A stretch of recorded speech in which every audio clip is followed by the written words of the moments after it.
Aloha and mahalo. This episode of Chappy's Tiki Bar, we'll find out if Chihuahuas like to wear baseball caps. Rosie swung to the fence.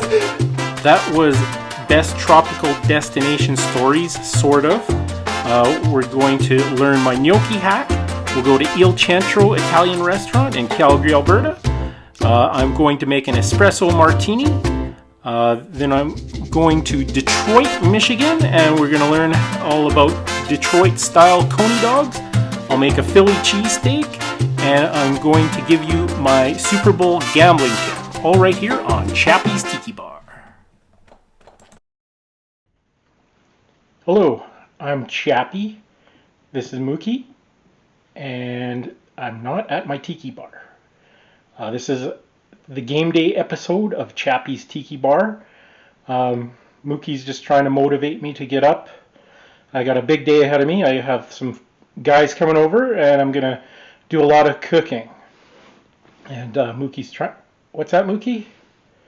Oh, Mookie wants me to show you my Gnocchi Hack. What else? Oh, Mookie says I should show you where I learned Detroit-style Coney Island chili. What else, Mookie? Oh, she says I should make myself an espresso martini so I can get my ass off this couch and start cooking. All right. Yes, Mookie, I know. I'm going. All right, so this is our game day episode of Chappy's Tiki Bar. I'm going to get off the couch. Mookie really wants me to get going. Yeah.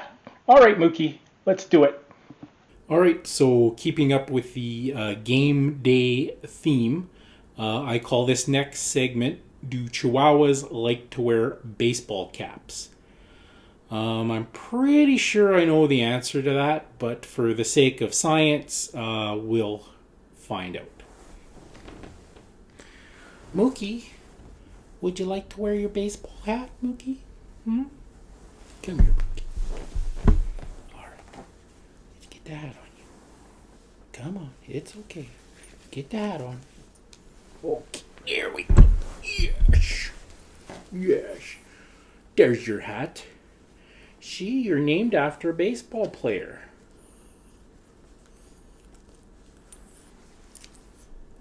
Do you mind, Mookie? No, you like it. All right. There you have it. Chihuahuas like to wear Oh, she's taking it off. All right, so next up, making gnocchi. I'm really excited about this, so I'm going to show you my Gnocchi Hack. And when I say my Gnocchi Hack, I discovered it. This is something that I came across. I've basically been making gnocchi my whole life. When I was small, my Italian grandfather used to make gnocchi for New Year's dinner.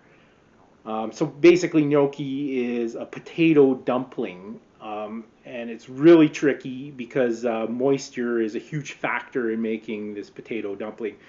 If you add too much flour, it's like a lead ball, and not enough, they'll just disintegrate, and the moisture affects how much flour you use.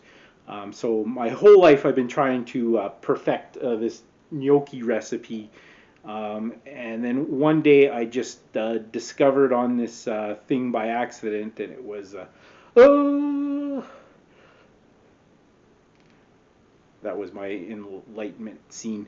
So anyways, I'm gonna make gnocchi, and I'm gonna show you the hack which I discovered.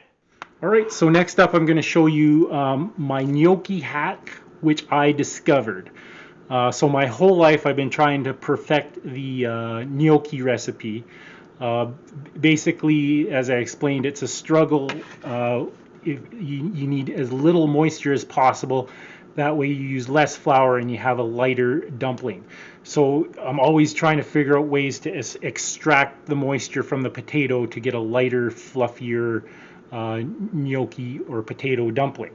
And then one day it was just a happy accident. I came home with a package of just regular packaged mashed potatoes. It says do not put in the freezer, but I had put it in the freezer, and then when I pulled it out of the freezer, I thawed it, and then voila, all the liquid separated from the potato. So what I'm going to do is I'm just going to put it in my potato ricer and press all the liquid out, and then I'll run it through a sieve drum just to get the lumps out. And then as far as my recipe goes, I always put like a little bit of the magic powder, baking powder in, and a little bit of salt. Now I use 00 flour.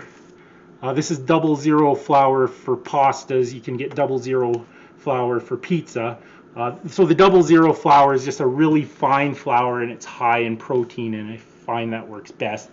And then I always, because you don't want to put too much salt in, I'm going to add a little Pecorino Romano cheese into the dumpling as well. I'll just grate it in there. Now the Pecorino Romano, it's from sheep's milk. So I actually have a lot in common with sheep. We both have really small nipples. If you've ever heard of the paradigm effect, I have a pair of dimes here. That's the size of my nipples. So I'm thinking of starting a Facebook group where I'm just going to call it SNIPS, standing for small nips, so people with small nipples can join. Stay posted on that. I once had a girlfriend with like silver dollar nipples. We had 220 between us. So anyways, enough about my nipples. I'm going to get started on this gnocchi recipe. I'm really excited with sharing it with you because, again, I've never discovered or invented anything before in my life. So it works really well, and it's always a go-to recipe for me. All right, so that's all the stuff you need. More about that in a moment. The most important part is getting the liquid out of the potatoes. So you can see it's all separated there. That is my potato ricer. So I'm just getting the potatoes in there. I'm going to squeeze out all the liquid without pushing the potatoes through. I just want to get the liquid out so it's all packed in there really densely. So here's everything you'll need. That's my potato ricer. The red thing there is the sieve drum. I have magic baking powder. The flour is 00 flour for pasta. I have an egg, a microplane, and of course the potatoes, and the Pecorino Romano, which comes from tiny sheep nipples. Here's a lesser known fact. The singular form of gnocchi is actually a gnocco. And here's an even lesser known fact. The Beatles were broken up by a potato dumpling. The name of that potato dumpling? Gnocco Ono. All right, so we'll get started here. So that cutting board there, I'm just going to put some flour on it so my gnocchi doesn't stick to the board.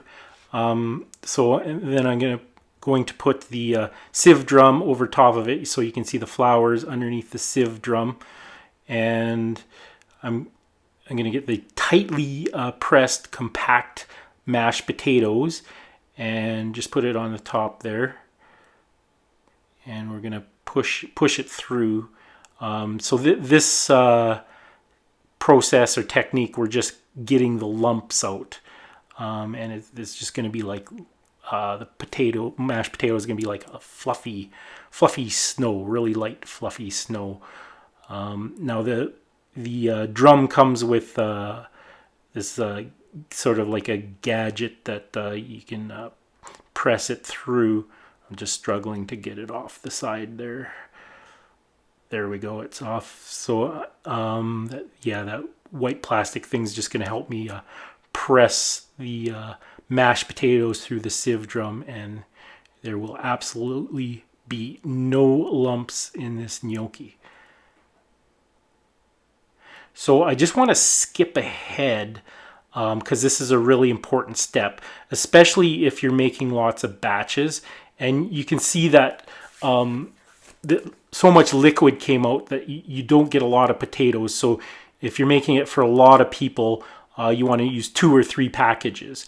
So when you're doing batches, you want to do a tester gnocchi for every batch. And that's just one gnocco you're going to put in a small pot of boiling water. And that way you can determine if it's just going to disintegrate, because you don't want to do a huge batch and then have them all fall apart. And the way it would disintegrate is if you didn't put enough flour in, but you want to put as little flour as possible to make the lighter gnocchi. So this is my tester gnocchi. I'm just going to pop it in, and you can see it held together. And now you want to make sure that it floats to the top, and that's how you can tell the gnocchi's done, is when it floats to the top. If it was really heavy, a lead ball, it might not float to the top, but you can see it's floating to the top. So I did my tester gnocchi. So we're back to this batch where I'm just getting the lumps out, and you can see it's just like fluffy snow. And then we're going to take the mashed potatoes and add the flour, eggs, pecorino romano, and a little bit of salt. So I'm just making a little well there to put my egg in.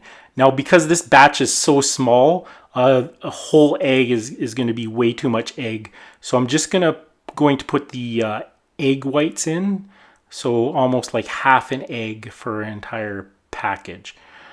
And that'll make a much better gnocchi. You can always put too much eggs in the gnocchi and it just doesn't taste right. Now, this isn't really traditional. My grandfather never did it, but I put just a touch of the baking powder in there, and that'll kind of make it expand. And I'm really looking for the light, fluffy gnocchi. And so then I'm going to add the flour. I'm just going to do a little bit at a time. Again, too much and you're going to have a heavy gnocchi. So I want to go on the lighter side, and then that's why I do the tester gnocchi. That's my pecorino romano, so that'll add a little bit of saltiness and good flavor throughout the dumpling. And yeah, that's what the microplane was for, is just to grate the cheese into it. So,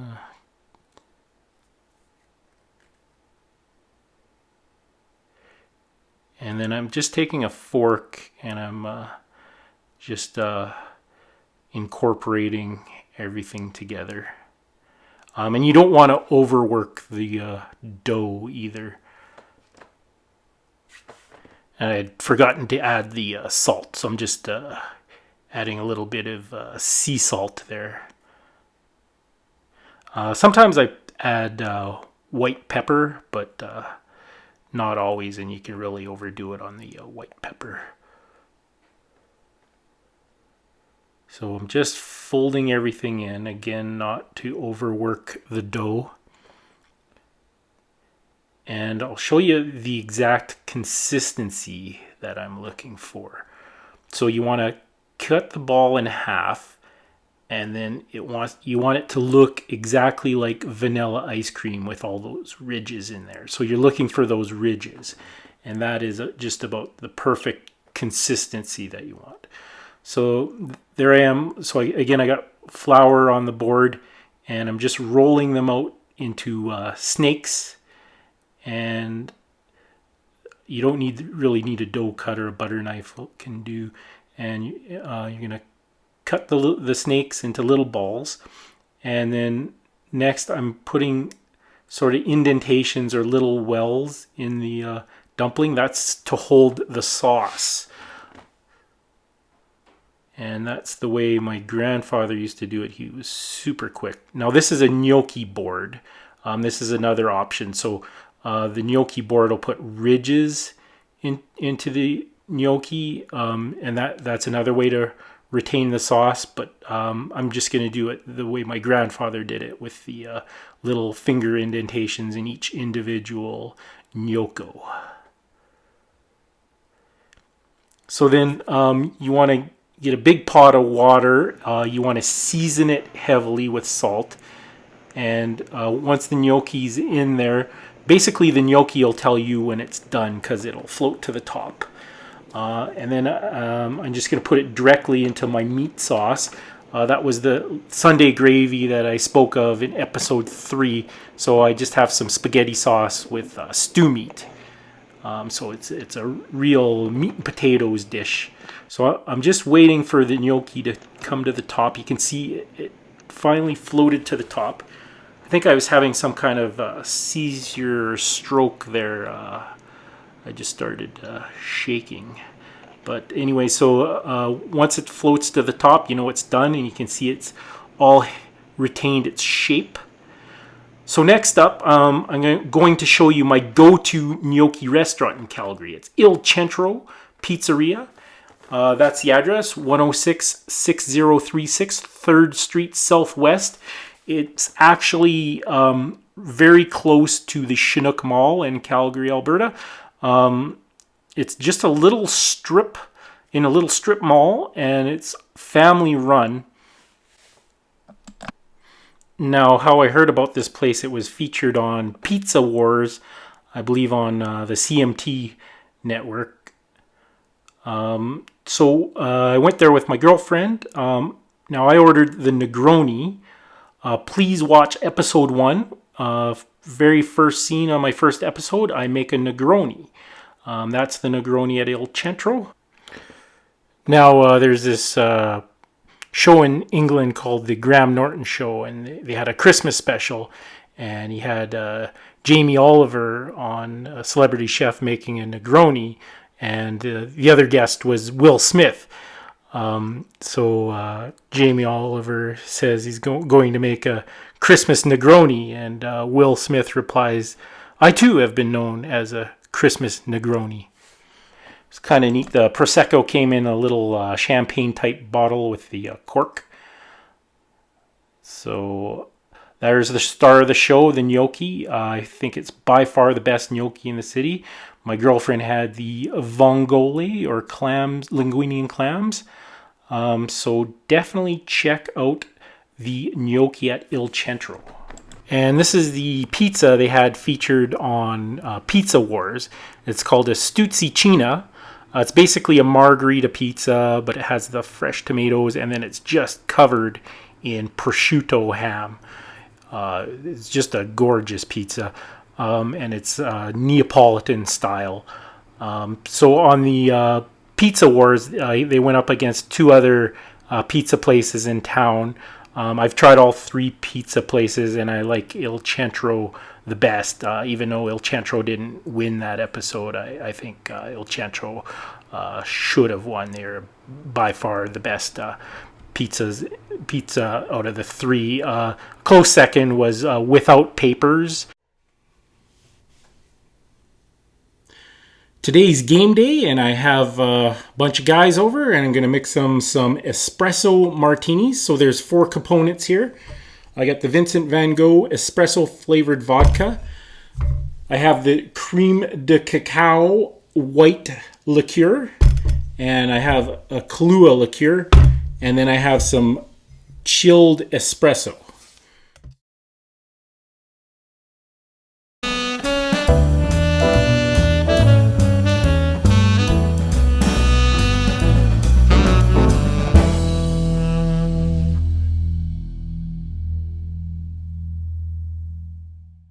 So I got my martini shaker, put a little ice, in goes the espresso flavored vodka,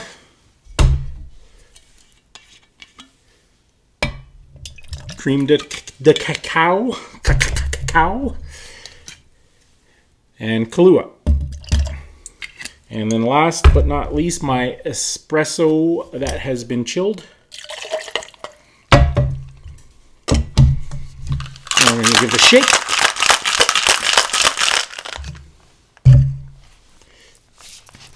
And into the martini glass it goes.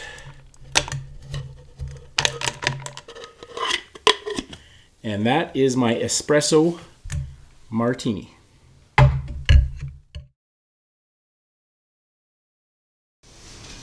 All right, this next segment is called Best Tropical Destination Stories. I'm going to do it a little bit differently this time. So because I have the guys over, we're going to have a drink at the bar and tell best tropical destination stories. Now I'm going to do it like the Gong Show.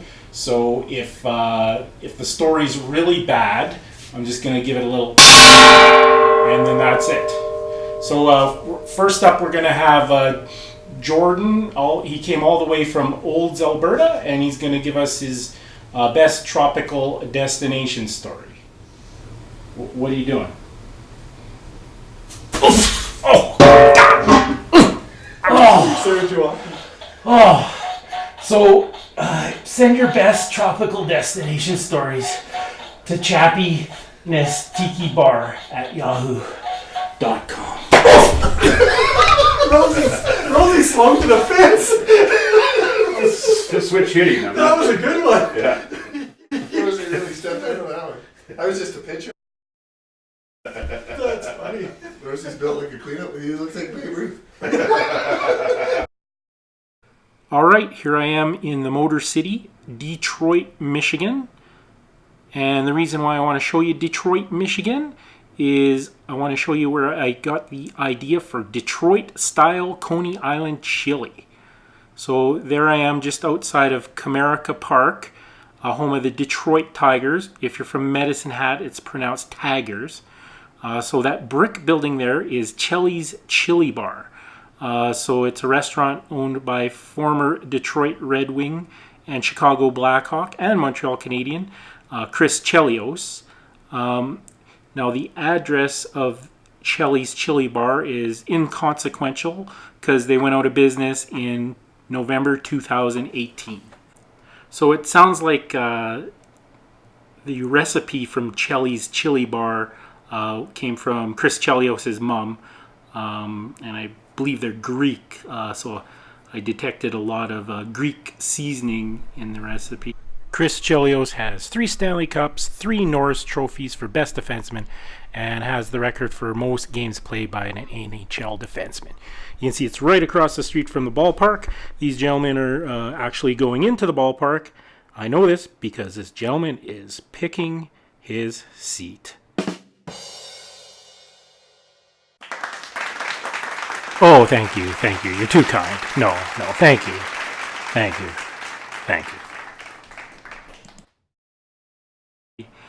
There's the inside of the ballpark there.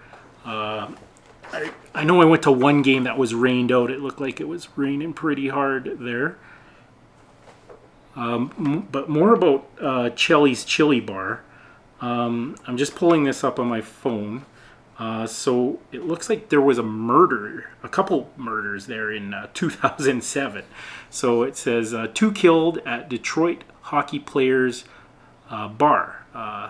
So on this article came out on Fox News on January 3rd, 2007.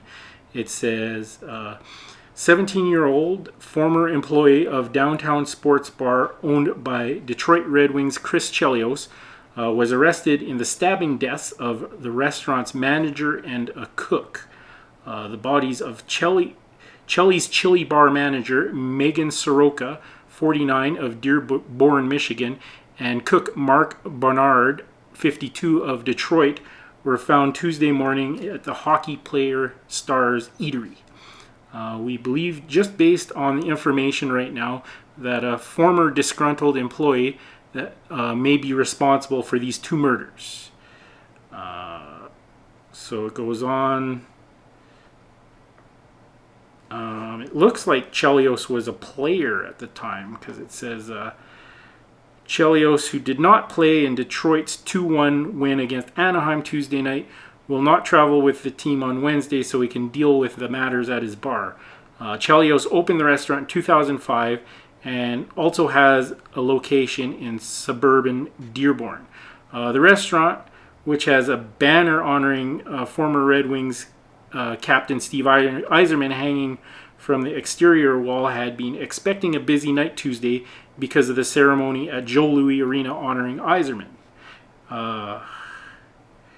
Instead, chairs remained on the top tables and security guards turned away anyone who approached the restaurant. So I'm glad I did my homework there. I was about to recommend a bar that was not only closed, but 2 killings had occurred inside. So if anything on Chappy's Tiki Bar, I do my research. Now, despite the murders, the chili was damn good.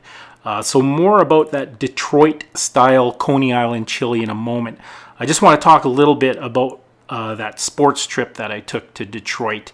So it was back in 2016 when I had gone. There is Ford Field. That's where the Detroit Lions football team plays, and it's right next door to Comerica Park, the baseball stadium. I had only gone for 3 baseball games, but I got a heck of a deal because I actually stayed in Windsor across the river from Detroit.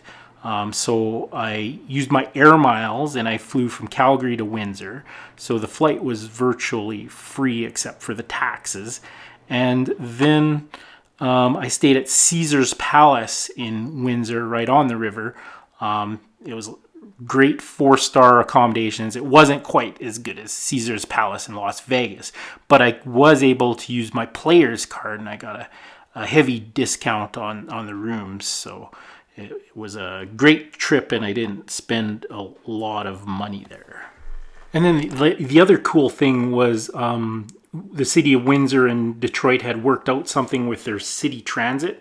So you could actually get on the city bus in Windsor and they would take you through the tunnel to Detroit. Now the city bus would actually stop at customs. Everyone would get out, clear customs, and you get back on the city bus for just one fare, and they would basically drop you off at the ballpark.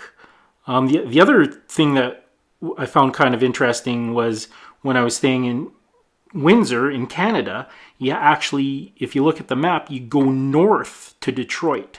So I just found it bizarre when you're in Canada and you travel north to get to the United States.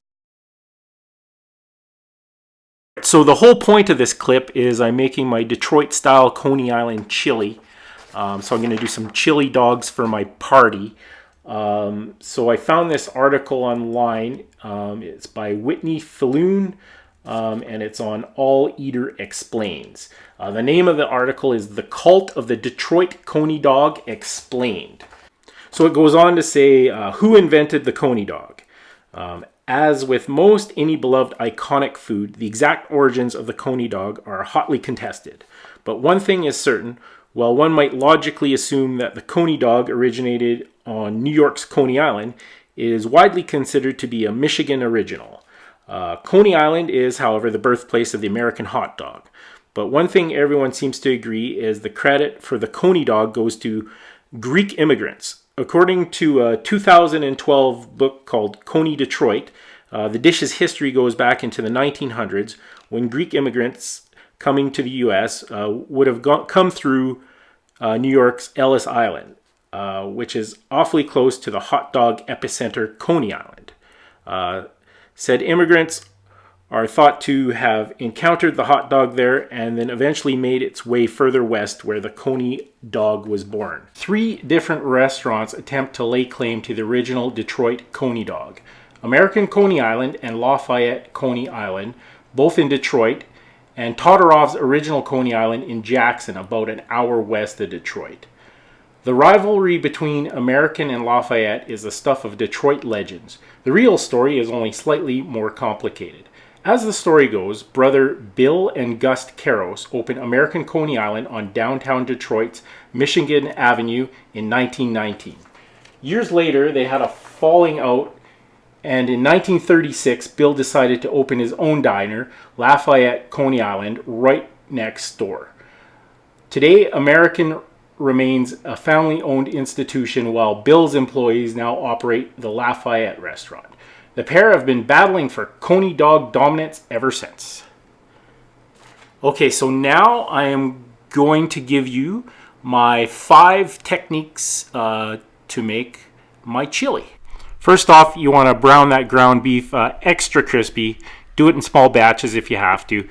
Toast the dry peppers and cumin. You're going to take that cumin and ground it up in a mortar pestle, and then you're going to take the dry peppers that you toasted, steep them in hot water, and then puree them in chicken stock. Number 4, add the umami. More of that to come, but just watch the sodium. A lot of those have a lot of salt in it. And then number 5 is my secret ingredients. Always use a can of manwich and lots of Greek seasoning. So I'm just browning off some beef for my Coney Island chili. It's actually Detroit style Coney Island chili, and specifically, it's based on the Detroit style Coney Island chili that I had at Chris Chelios' restaurant in Detroit. It's right across the street from the stadium there. So this is more of, I'm sharing with you my techniques rather than the recipe, because the recipe for my chili changes pretty much every time I make it. But I have some really good techniques, and these techniques translate into awesome chili. So my first technique is I'm going to brown the beef in this skillet. Now again, it's not a recipe, so you can use different meats. You can switch up the meats. You can use ground turkey or do a combination of meats. So I'm almost gonna like overcook it. Like I want the crispy brown bits, and the caramelization on the meat is just gonna add more flavor. So that's my first technique. And then it's always good to use it in a hot skillet. I always like my cast iron skillet. And you could probably do it in smaller batches if you're going to do a lot of meat. So you can see it's nice and brown and crispy. And then so my second technique is I'm going to take some Mexican peppers. I'm going to use ancho and guajillo chili peppers, and I'm going to toast them. And then I'm going to steep them in hot water to rehydrate them, and then I'm going to take it out of the water and add it to some chicken stock. You can use any chicken stock. I'm going to use my bone stock that I made in episode 1 for the chicken long rice. So I'm going to puree it. Most people, when they make chili, they just use tomato soup and throw in some dried chili spices. I find the puree, you're going to get a lot smoother texture, and you're not going to get that grainy, sandy flavor when you just throw in the chili powder. So my fourth technique is I'm going to add some kind of umami. So that could be Worcestershire, soy sauce, and anchovy paste. And again, it's not a recipe, so it changes every time. But as long as I get some kind of flavor to add to the beefiness, and it's called the umami. And then as far as secret ingredients go, I always use Greek seasoning, and a lot of it, and that's based on Chris Chelios' mom's recipe in his bar in Detroit. And then I always use a can of Sloppy Joe mix. And then the other ingredient, again, cumin's important. But I take the cumin seeds, toast them, and then ground them up in a mortar and pestle. So those are my 3 key secret ingredients, but again, not a recipe. So you can see this beef is getting nice and crispy, so I'm gonna take it off the heat and continue on with my Detroit style Coney Island chili. Sorry, the third key ingredient is the puree I'm going to make. So I got the guajillo and ancho chilies toasting. That's going to be pureed.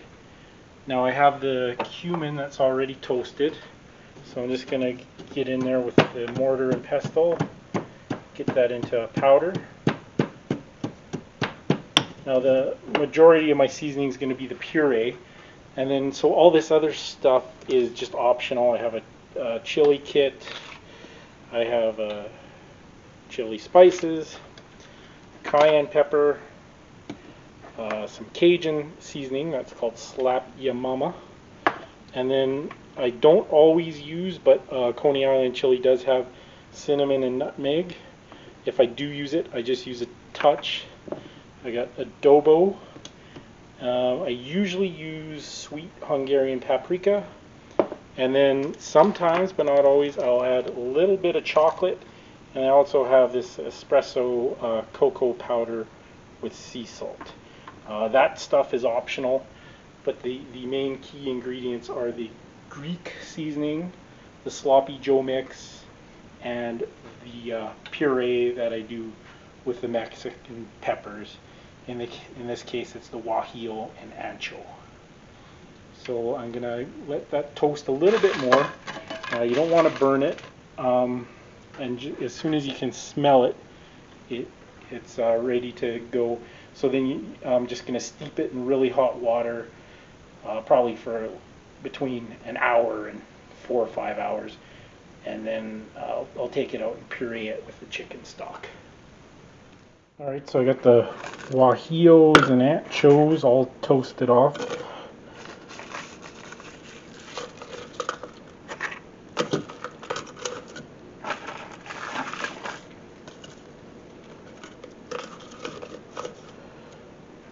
So now I'm just going to add some boiling water to steep that.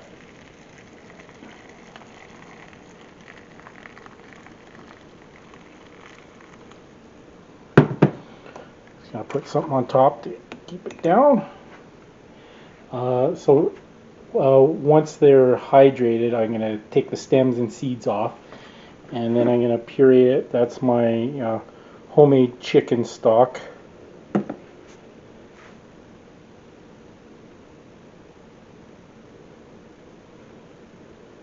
So it's coming along nicely.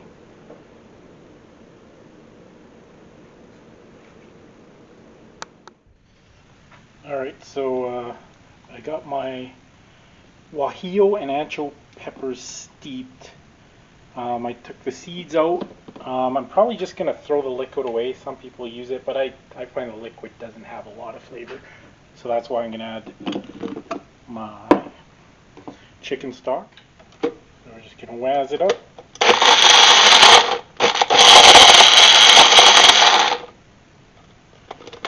Alright, got my paste, and we're just going to add it to the chili pot, and we're on our way.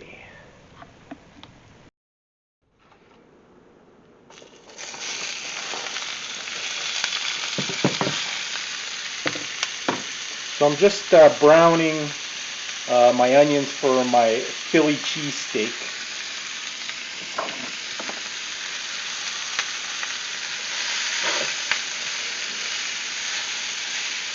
So what I'm going to do here is caramelize them. It's important to give it a good hit of salt when you're sweating out the onions. So you can skip this step, but I really like the caramelization of onions. This brings out the sweetness. So I'm just going to sweat them out, and then I'm going to put them in the oven for a really low temperature. There is a hack that you can use if you want to brown the onions in 10 minutes. You can add baking, just a pinch of baking soda. But I'm going to go the long way here.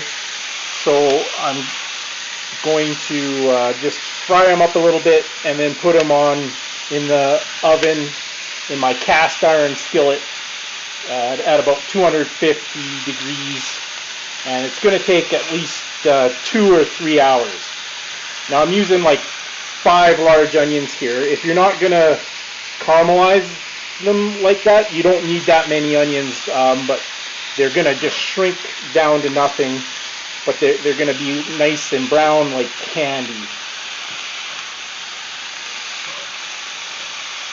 So I'm going to let these go for a little while, and then I'll put them in the oven and bake them on a low temperature. Alright, so I'm just checking on my caramelized onions. That's about an hour and a half in. They will get darker and sweeter. The longer and lower the temperature, the better. And then I also roasted off some green peppers for my Philly cheesesteak. So I'll probably let these onions go like another hour on the low temperature, and they will even shrink more. You can see how much they've shrunk. All right, so I cut up the peppers and the onions. That's about at the 2.5 hour point. They could still theoretically go more, but they're nice and caramelized. They're sweet like candy. So I think we'll go and stop it there. So that is my caramelized onions for the Philly cheesesteak. All right, sorry for the shaky footage. My cameraman called in sick that day. It's like we were filming on the Titanic there. So yeah, that's my caramelized onion and green peppers. So I got ribeye beef. So the ribeye was super thinly sliced. I bought it at an Asian store. I think they put it in soups, and it's so thin that it just cooks in the soups. There's my chili dogs ready to go. So I'm just going to add the beef there to the peppers and onions. Onions are nicely caramelized. Now with the French baguettes, what I did is I popped them in the oven and toasted them so they're nice and crispy on the outside and soft on the inside. So in goes the thinly sliced beef. Again, I apologize for my camera work. So I added the shredded mozzarella into the frying pan, get everything all incorporated. Alright, so I got my buns toasted. This is like a banh mi bun used in Vietnamese sandwiches, which is essentially a French baguette, but any sub bun will do. So I hadn't cut it yet, so it's toasted hot on the outside. It's nice and crisp. I'm just going to cut her open.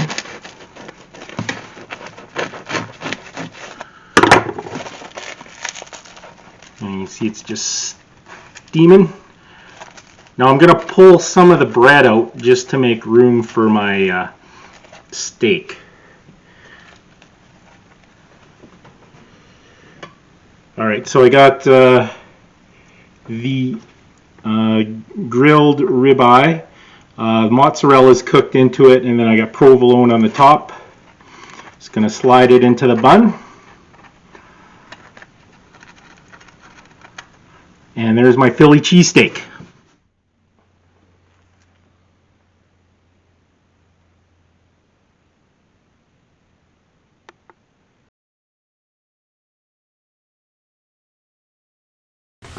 All right, so no game day would be complete without making a wager to make game day more interesting, and I'm going to do exactly that.